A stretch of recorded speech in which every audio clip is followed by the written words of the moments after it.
Torna il mercato di qualità più famoso d'Italia. Le boutique a cielo aperto degli ambulanti di Forte dei Marmi. Solo marchi di qualità artigianale, garantita. Domenica 31 ottobre saranno a Origio, via Repubblica. Orario continuato 8-19 anche in caso di maltempo, nello scrupoloso rispetto di tutti i protocolli sanitari. Buonasera e ben ritrovati all'appuntamento con l'informazione di prealpina.it. Partiamo dalla politica. Questo pomeriggio a Palazzo Estense, a Varese, è stata presentata ufficialmente la squadra di assessori che affiancherà Davide Galimberti nel suo secondo mandato alla guida della città. Vediamo il servizio di Barbara Zanetti con le immagini di Domenico Ghiotto dell'agenzia Blitz. Ci troviamo ai Giardini Estensi per la presentazione della giunta Galimberti bis. Gli assessori e il sindaco sono tutti riuniti e tra poco saliranno nel Salone Estense per la presentazione ufficiale.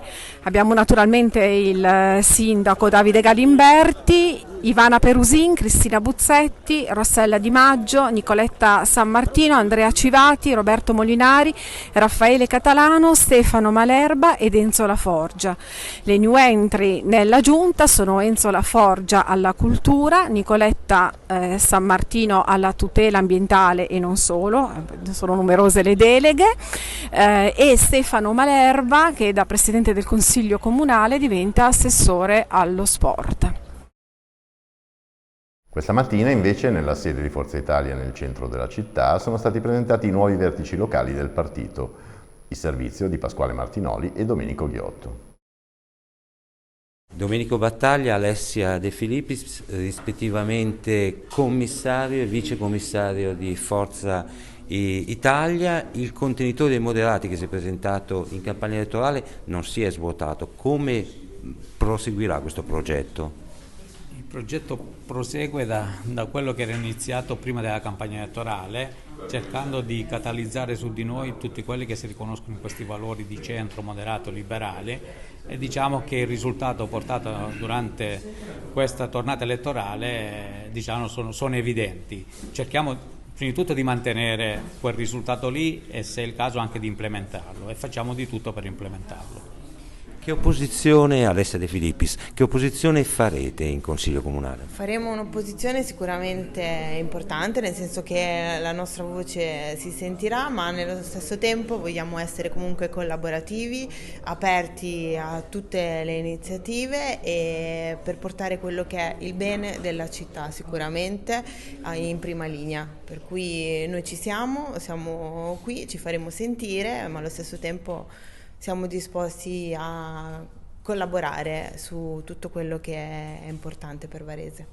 Tra l'altro Forza Italia ha iniziato un processo di evoluzione, di svecchiamento, l'avete chiamato voi.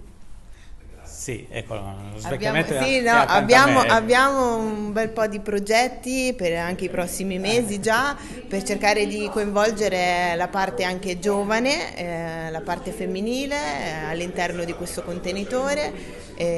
Sicuramente è importante che ci facciamo conoscere e che riportiamo a coinvolgere anche i giovani all'interno delle attività politiche della città, perché una città va vissuta e i giovani sono il nostro futuro e devono comunque poter dare la loro voce nelle iniziative che vorranno.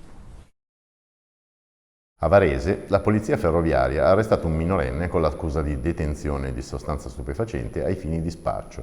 Il giovane era stato già identificato lo scorso 15 aprile da una pattuglia del posto Polfer di Varese durante un servizio di controllo alla stazione delle Nord di Piazzale Trento. In quell'occasione, a seguito di una perquisizione personale, era stato trovato in possesso di un coltello a serramanico, di droga e di una somma di denaro contante di cui non aveva saputo dare una spiegazione. Oggi, all'esecuzione di decreti di perquisizione personale e domiciliare, gli agenti hanno sequestrato oltre 200 grammi di hashish. Il minorenne è stato condotto nel carcere di Torino. A Gavirate, questa mattina, sono comparse scritte inneggianti al fascismo in 3 punti del centro della città. Una sul muro di proprietà della Casa del Popolo, adiacente alla sede della stessa cooperativa, dell'ANPI e del PD. Così recita la scritta: sezione Giar Gianni Rodari, oggi Nicola Bombacci, seguita dalla croce celtica siglata Fronte della Gioventù. Di fronte, su una casa di nuova costruzione, la scritta Raus con la svastica. È stato poi preso di mira un muro prospiciente la via Don Luigi Crosta, su cui si affacciano gli uffici finanziari, con una frase di Alessandro Pavolini, gerarca fascista catturato e giustiziato insieme a Bombacci, che dice: «Il fascismo è sorriso».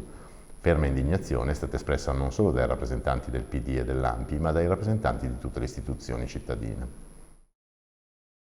Questa era l'ultima notizia, vi diamo appuntamento a domani alle ore 13 e vi auguriamo una buona serata.